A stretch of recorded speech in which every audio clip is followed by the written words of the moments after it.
আপনারা হয়তো জানেন, মুনিয়াকে মেরে ফেলার সংবাদ পাওয়ার পর আমি যখন গুলশান থানায় মামলা করতে গিয়েছিলাম, তখন থেকেই ভূমিদস্যু বসুন্ধরা পুরুষ রাষ্ট্রযন্ত্রকেই কিনে ফেলতে চেয়েছিল এই হত্যা ও ধর্ষণ মামলার ঘটনাটি ধামাচাপা দেওয়ার উদ্দেশ্যে।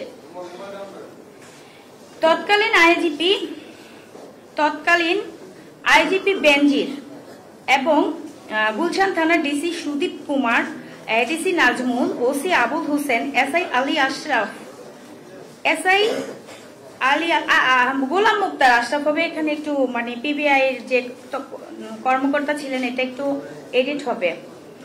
তো গোলাম মুক্তার আশরাফ পিবিআই এবং সহ ভূমিকা রেখেছিল।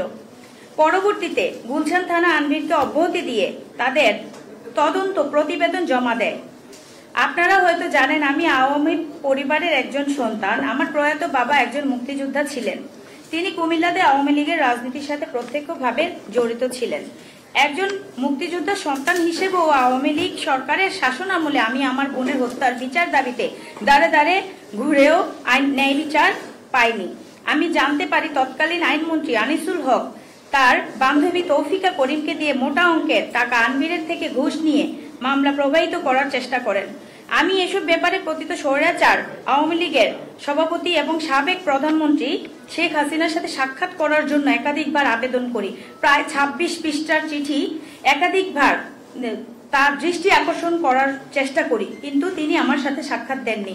আমরা দেখেছি ছাত্র গণহত্যার সময় তিনি ভবন এবং অবকাঠামোর ক্ষতি দেখতে চান, অথচ ছাত্রদের দেখতে যাওয়ার সময় তার হয়ে ওঠে না। একইভাবে তিনি খুনি আনভির ও শাহ আলমের সাথে ঠিকই দেখা করেছেন।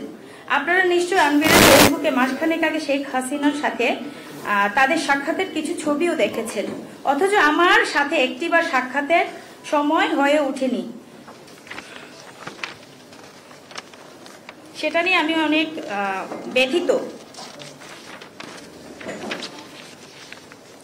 আমি বিশ্বাস করি শেখ হাসিনার প্রশ্রয় না পেলে আনভিররা এত বেপরোয়া হয়ে ওঠার সাহস পেত না। পিবিআইতে যখন আমার মামলাটি গেল, সেখানেও অর্থ ঢেলে তৎকালীন পিবিআই প্রধান বনোজ কুমারকে ঘুষ দিয়ে তাদের থেকেও একটি একপেশী তদন্ত রিপোর্ট নিয়ে আসে বসুন্ধরা গ্রুপ। ওই রিপোর্টেও আনভির সহ সকলকে অব্যাহতি দেওয়া হয়। আমি নারাজি জানানোর পর সেটাও আদালতে খারিজ হয়ে যায়।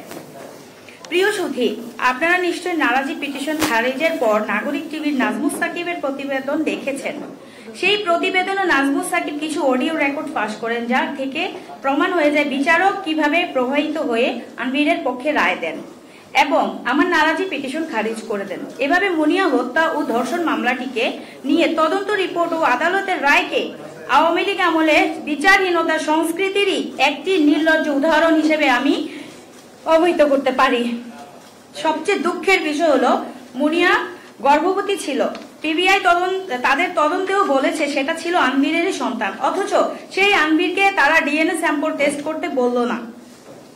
তারা মামলার অন্যান্য আসামি যেমন সাইফা, মিমু, পিয়াসাকে গ্রেপ্তার করলেও আনভিরকে একটি বারের জন্য জিজ্ঞাসাবাদ ও গ্রেপ্তার করেনি। অথচ বিচারের নামে কিরকম তামাশা হয়েছে সেটা নিশ্চয়ই আপনারা বুঝতে পেরেছেন।